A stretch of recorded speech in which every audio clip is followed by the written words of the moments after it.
फिर बात करते हैं विधान परिषद के 2 सीटों के लिए वोटिंग की। शाम 4 बजे तक दोनों सीटों पर वोटिंग जारी है और भाजपा से पद्मसेन चौधरी मानवेंद्र सिंह प्रत्याशी हैं।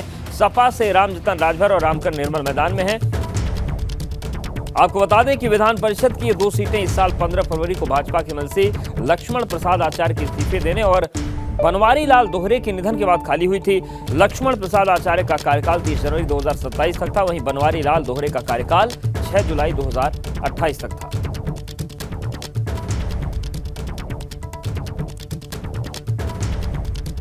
तो विधान परिषद में 2 सीटों के लिए मतदान इस वक्त चल रहा है और विधान परिषद की ये 2 सीटें जो हैं वो एमएलसी लक्ष्मण प्रसाद आचार्य का इस्तीफा देने के बाद और बनवारी लाल दोहरे के निधन के बाद खाली हुई थी।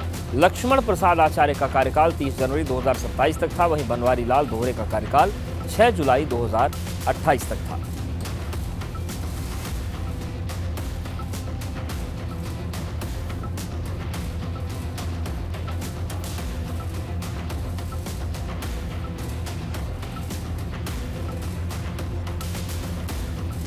तो आपको बता दें कि इन दोनों सीटों पर समाजवादी पार्टी के पास नंबर्स नहीं है, लेकिन समाजवादी पार्टी अपनी जीत का दावा कर रही है। सपा विधायक पल्लवी पटेल ने भी एमएलसी चुनाव के दौरान मतदान किया। उन्होंने दावा किया कि सपा की ही जीत हुई।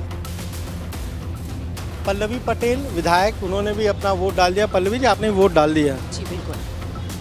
बीजेपी कह रही कि नंबर नहीं होने के बावजूद जो समाजवादी पार्टी ने कैंडिडेट उतारे, कहीं ना कहीं बर्बादी है समय की, पैसे की। देखिए, संख्या तो यहाँ महत्वपूर्ण है ही नहीं। ये लोकतंत्र का सबसे बड़ा उत्सव है और इसमें संख्या से ज़्यादा महत्वपूर्ण होता है विचारधारा की लड़ाई। यहाँ लड़ाई दलित शोषित पिछड़ों के नाम पर है। तो अगर है तो मैं तो यहाँ पर भारतीय जनता पार्टी के विधायकों का भी आह्वान करूँगी कि अगर आप अपने आप को इस विचारधारा के समीप पाते हैं, आपके अंदर ये विचारधारा है, तो आइए वोट करिए इस विचारधारा के नाम पर। एमएलसी चुनाव के लिए फिलहाल वोटिंग जारी है। भाजपा जहां दोनों सीट पर दावा कर रही है, वहीं सपा भी अपनी जीत का दम भर रही है। हम लोग भारी बहुमत से विजयी होंगे। चुनाव है तो इस प्रक्रिया में हम सब लोगों ने भाग लिया है और जब नतीजे आएंगे तो भारतीय जनता पार्टी के हमारे दोनों प्रत्याशी बहुत भारी बहुमत से जीतने जा रहे हैं। उनके पास में आधे नंबर के भी, हमसे अगर देखा जाए तो आधा भी उनके पास में बहुमत पूर्ण नहीं है। देखिए, जीत सुनिश्चित है।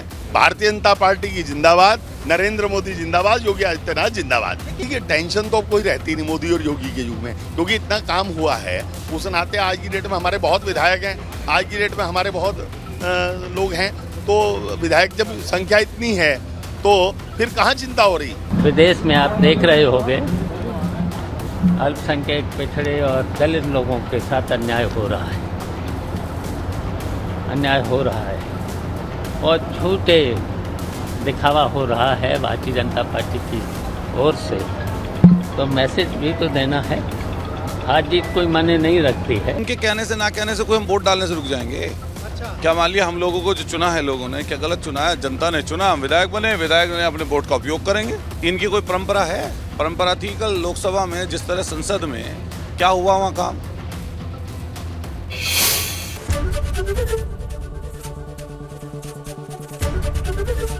एबीपी गंगा, खबर आपकी, जुबान आपकी।